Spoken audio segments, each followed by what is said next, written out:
What's up, guys? It's Jue here, and I'm casting a tournament series here in EGC's Masters All Tournament, $20,000 tournament. This is the second qualifier, so this is the qualifier to determine who advances to the main bracket, which will have the 16 best players in the world competing.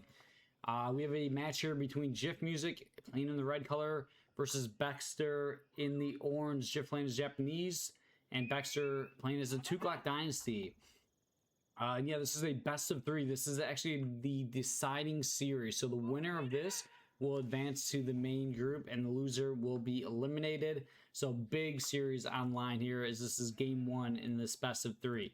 They're playing on EGC Dry River, which is a unique map. It's not really a ladder map, so I'm not the biggest fan of always seeing these maps that aren't in the ladder, like in the tournaments, but it's interesting.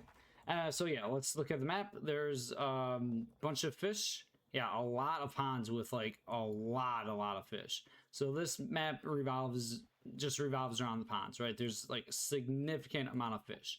So both players choosing civilizations that are good on water maps. And this isn't really water combat. This is more like water eco civ. So Japanese, it could be a little bit of both actually, but you're not having like warship versus warship, right? It's more maybe you make units to attack the docks or something like that. Interesting, so GIF races scout to the enemy's villager to find the opponent's villager that is building the dock, and he is immediately attacking that villager, trying to kill the villager or at least force the villager to return back home and cause some idle time. However, playing as a Tuklak Dynasty, your fishing boats can attack. So the fishing boat is attacking. However, it's not gathering. The entire time it's attacking means that it's not gathering. But you're kind of...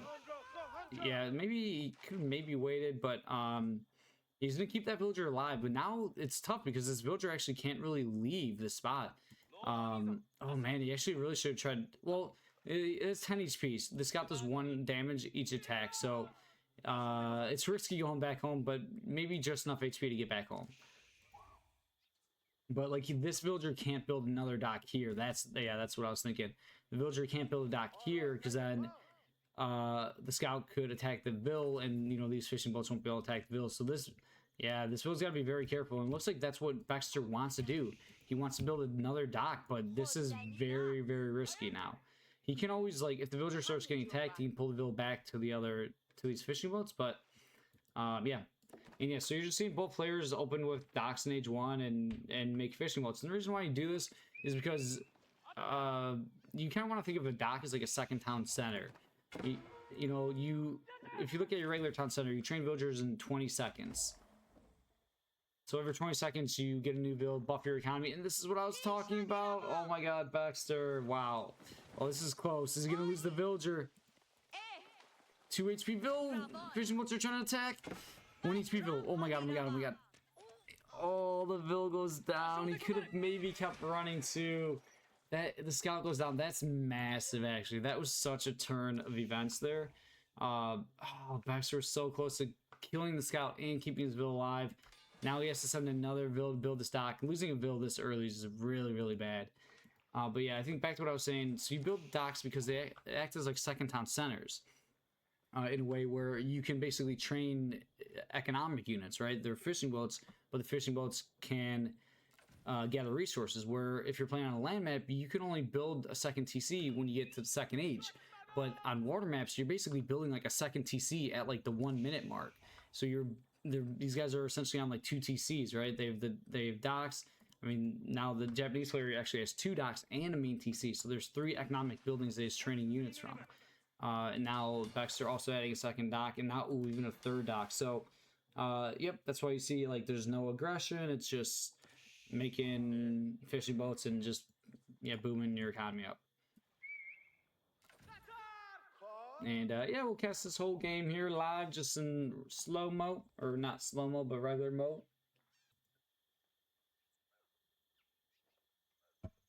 As I take a sip of water here. So players now have their eyes on age 2, and we do see the Japanese player GIF actually just going with the Kora storehouse, which is actually very surprising. I thought he was going to for sure do the other landmark, which would allow you, oh, maybe versus 2 Glock it's not worth it because the Shinobis can't get on the dock to burn them. I'm shocked he's not going with the other landmark to get the Shinobis to like try to burn the docks down.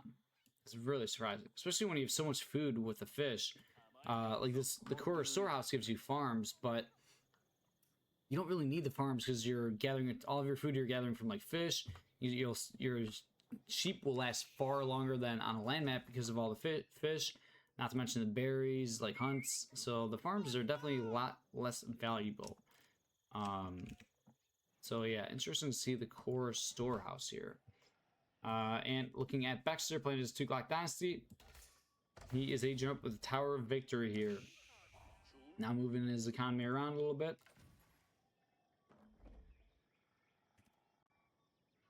And I am streaming on Twitch, but you know what? I'm going to take off the Twitch chat. You guys might see that. Kind of wish I would have took that off to begin with, but yeah, check out my Twitch channel if you're not watching this on YouTube. All right, so what is Jiff going to do here? Let's think about what is his game plan. I imagine both players would... Well, there's a couple things you could do. You could fight like H2, try to destroy the opponent's docks, and try to like basically win like the water war, like take control of all the ponds. That's one option. Or option 2 is that you could just race up the castle age. Since you're having a lot of resources coming in with all these fishing boats, you could get up the castle age very quickly and have a really good like castle age timing push with armored units, right? So we'll have to see what he goes for here. A lot of idle time here for Baxter. We wanted to go back onto the gold there, but there's 2 spearmen there, and he's waiting on his archer. So villagers had to get moved just a little bit, but now they're gonna be going back to gold. But yeah, kind of a lot of walking time, not super ideal. All right, but there's an archer, and yeah, Jiff music. So it looks like he just wants to go up to H3. He's gonna be building a tower on his gold. And yeah, looks like his plan is the H3. He did build a dock, so it looks like he built the dock like when he was advancing to H2, essentially, just trying to couple spearmen to put on a little bit of pressure and kind of force an archer range out of Baxter, which is actually quite good. Because if Jiff goes fast castle, he will most likely go for a mounted samurai timing push. And if you kind of force your opponent to build an archer range, that's good because you, if they accidentally make archers versus mounted samurais, or if they overinvest into archers, that will play into the mounted samurai timing push much better. And yeah, even here, like Baxter making like 3 archers, which you could argue is overproducing archers. If he's just trying to use them to defend, he could have like defended the 2 spearmen with just 1 archer, or I mean maybe even just the Vill punching. But there we go. Baxter is aging up, going with the House of Learning here. But I mean, only 3 archers. It's not like he made like 10 archers or something, which would be significantly different. But so obviously at this level, everything counts. And here you can't do this. So he could have even made more archers. He could have like contested. But at the same time, I guess you don't want to have a lot of archers out if the mounted samurais are going to be coming. Temple of Equality. Wow. Okay. Not the typical landmark we usually see with the Japanese here. And we are seeing a stable being built here for Jiff music. Yeah, this is going to be really interesting.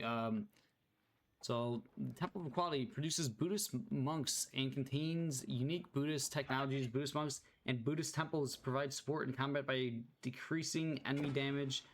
Buddhist monks enhance the damage of nearby units when using the Buddhist conversion. Also allows construction of 4 additional Buddhist temples. So it's been so long since I've seen this landmark, honestly. So yeah, he's going to be able to train a Buddhist monk immediately. Well, it takes 30 seconds to train, but as soon as you get up, costs 80 gold.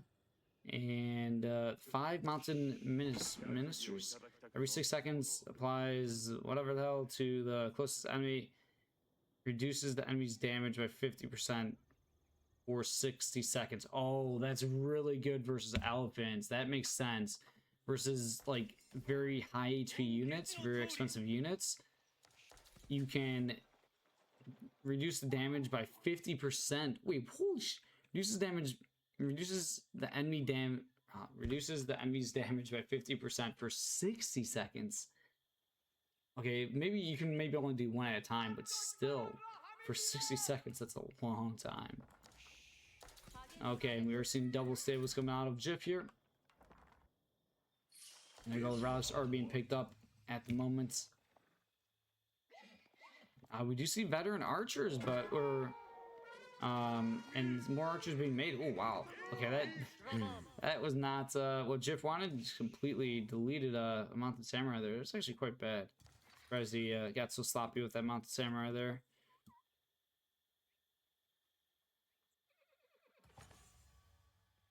Alright, we do have the bannerman here, bannerman samurai. And yeah, let's look at how this game is looking right now. So Baxter adding in a mosque himself.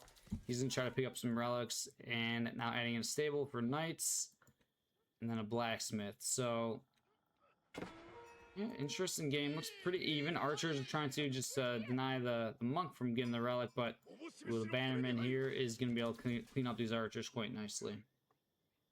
That pushes the monk back, but ooh, scout goes down. Elephant guarding the relic.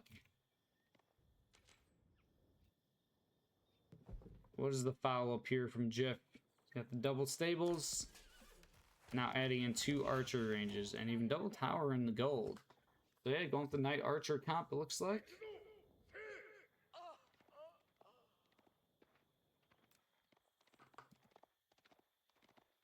Oh, one of the relics is getting picked up from Baxter here.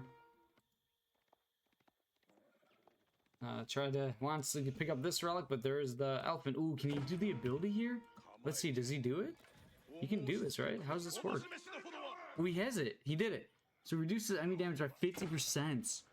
Oh my god, he's still like, I mean, still, it's an elephant though versus Cav. Oh my, wow, he lost 2 monks. That's actually very bad. But this elephant is doing 50% less damage. Obviously, there's more combat going on the other side. He's still gonna clean up the knights though. That was actually a really bad exchange for Jiff there. We lost two priests and 2 knights, 2 mounted lancers or whatever it's called, mounted samurai. And the elephant, it lived.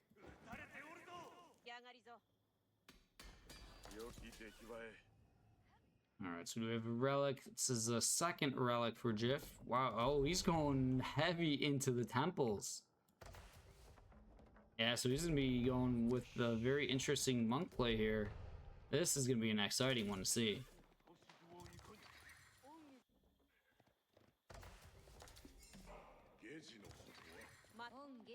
Alright, let's take a look at Baxter. How's Baxter looking? So building the fort and building all the houses around it to, which is going to be that food trickle. And 2 stables, 2 archer ranges. So adding in some elephants, war elephants, archers. And how's the relic game looking? So 2 relics picked up, or 2 relics for Baxter. And where's that other one? There should be 5 relics, right? There's just like a 4 relic map or something. There we go. There's the 5th relic. So it looks like Jiff gets 3 relics to 2 relics. And we got some Anamusha being trained here.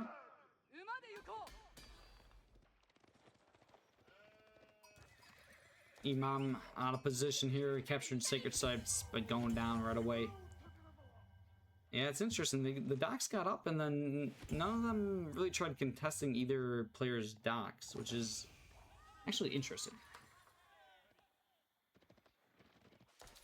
I do like the fact, well, it makes sense that Jiff would go for the closest pawns. Yeah, obviously you're going for go for the closest pawns, but they're also like the furthest away from the opponent, so it makes it harder to contest them. Ooh, oh man, Baxter might be getting out of position. The one thing is that he has a very slow-moving army with these archers and elephants. Yeah, they're obviously much slower than mounted samurais and Anamusha. So raid coming in here. Elephants now going for the dock here.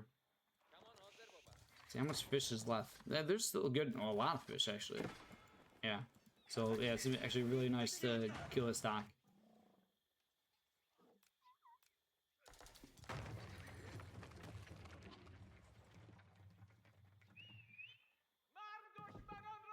All right, and then Was that? Oh, just rebuilding a dock instantly, trying to see if we can get it back. All right, so and who's winning right now? How is this? Okay, there's a lot of monks here, so he's going heavy. Oh my God, he's got 4 of these Buddhist temples.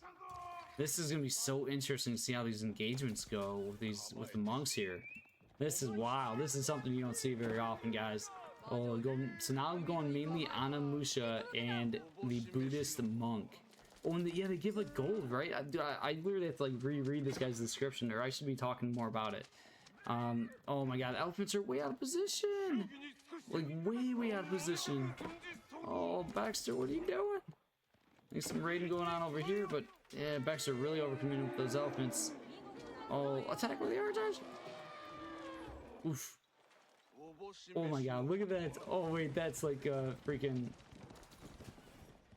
That's like a thumbnail right there. So the Buddhist monks, they generate 25 gold every 60 seconds. That is wild, dude. 25 gold every 60 seconds. So it's like a villager, but obviously it's a monk. Uses enemy damage by 50% for 60 seconds. So, okay, they can obviously heal your army. You can pick up relics, you can capture sacred sites, but they also generate 25 gold every 60 seconds. That sounds insane. Like, that's almost a villager. That sounds really good. I think they kind of scale off later as the game progresses. No, I mean, yeah, that seems really strong. And then especially versus whoa, big raid. Thanks for raid, man. Yeah, especially versus elephant civs, when you can use this ability to decrease the damage by 50%. That is for an entire minute. That is wild.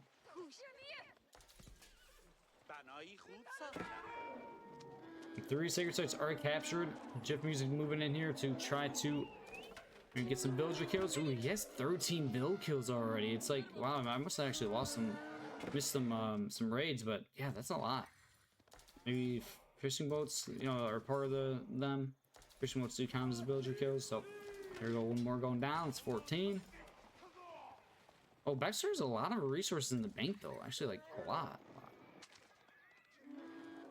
Yeah, Baxter needs to clean up the macro a little bit. Oh, we do see a proxy siege workshop, which is another thing you don't see very often. Well, interesting proxy siege workshop. Veteran raider elephants are moving to uncapped sacred site. Here we go, big engage. Wow, so many. Okay, how many monks? 29 Buddhist monks.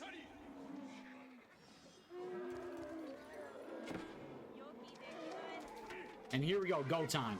Let's see how this fight goes. I have no idea what's going to happen. There's 29 Buddhist monks. Japanese player trying to kite here. Such interesting army compositions here at the moment. Oh, okay. Looks like we're going to be trying to see some Mangonels being trained. Potentially from Jeff. That Archibald starting to grow quite large. Raider elephants. Moving on in. Attacking the Buddhist monks here.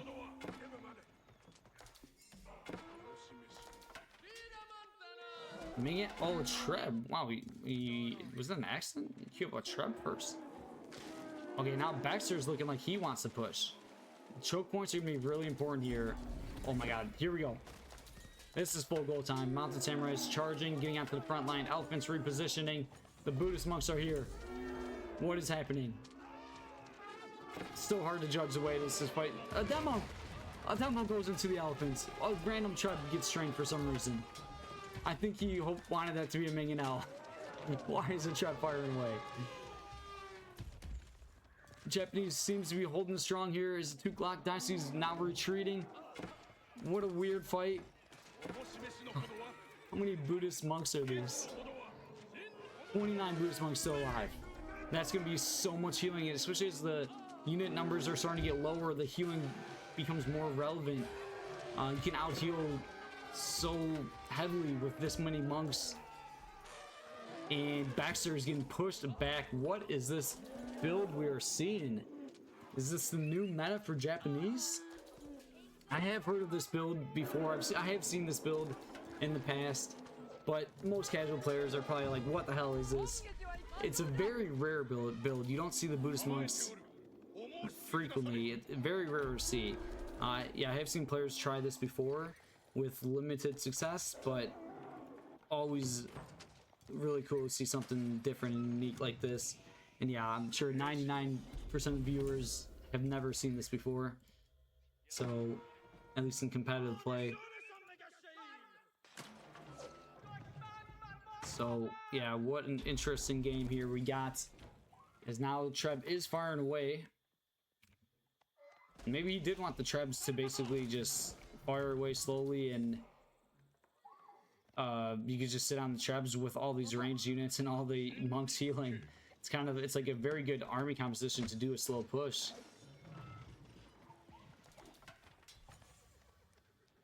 And look at the army. Yeah, Baxter's army is significantly smaller than it was.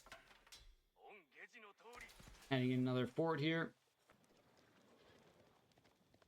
Looking at the destroyed value.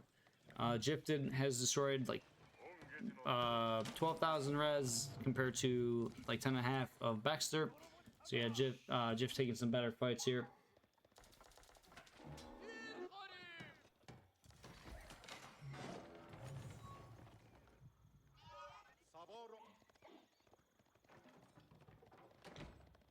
Jif is playing this real slow here. He's at 200 population now, and yeah, he could, you know, all in dive and maybe try to end it or raid a bit more, but he's just kind of happy doing the slow push. Buddhist monks are kind of like, you know, economic. You can see has 29 of them, and they're generating, each Buddhist monk generates 25 gold every 60 seconds, so that's a lot of gold.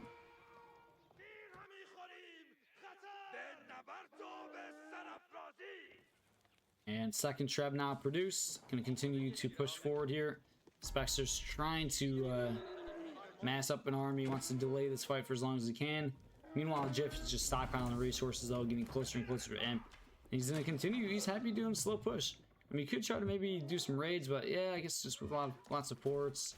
Could maybe split off some of the Animusha to look for villagers, do some raiding, but he's happy just doing a slow push here.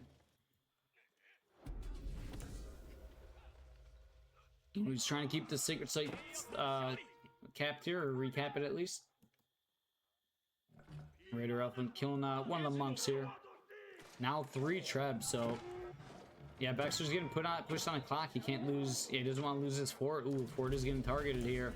Yeah, that's an important fort too, with all the houses around it. So Baxter moves out. So many pop-ups on the screen right now. Big engagement here. And can Baxter hold for a bit longer? He's got a lot of Raider Elephants here. And archers, they're holding decently strong here. Looking like he might still be in the game here for a bit. Proxy Relic coming forward. We got a whoa. Raider Elephants forced back a little bit. And the numbers are staying strong for Japan here.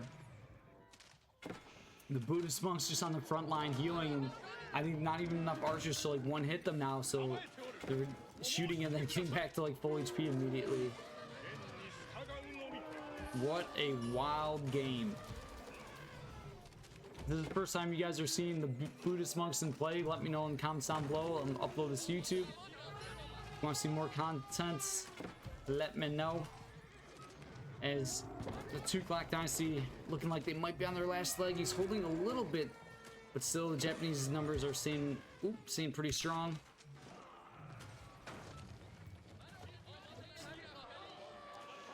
You might have just heard a camera sound there. I took a screenshot on accident. Yeah, and Baxter, he's got a better eco pop, but yeah, continuing to get pushed back here, just further and further. Now 4 Trebs is like serious pushing power. Like you can kill buildings quite quickly with 4 Trebs. Wow, lots of towers going down. Maybe even be just going for landmark victory condition. Yeah, that could be played. So this is capital TC, this is H2 landmark, and yeah, this is the H3 landmark. So yeah, I think that's why Jip is kind of doubling down on this, and he's just adding a bunch of towers, and he's going for a landmark victory condition now. He realizes, I have all these trebs, I can, all 3 landmarks are on like the same screen, are all very close to one another. But he still has plenty of, his army's still looking strong, so Jip looking good, continues to go back in with the push.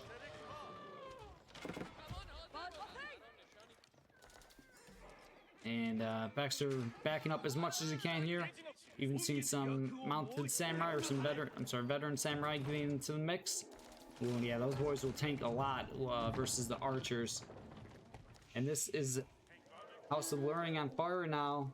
Still the capital TC, but yeah, Baxter just resigns. Game 1 going to Jip in this best of 3. See you guys in the next video.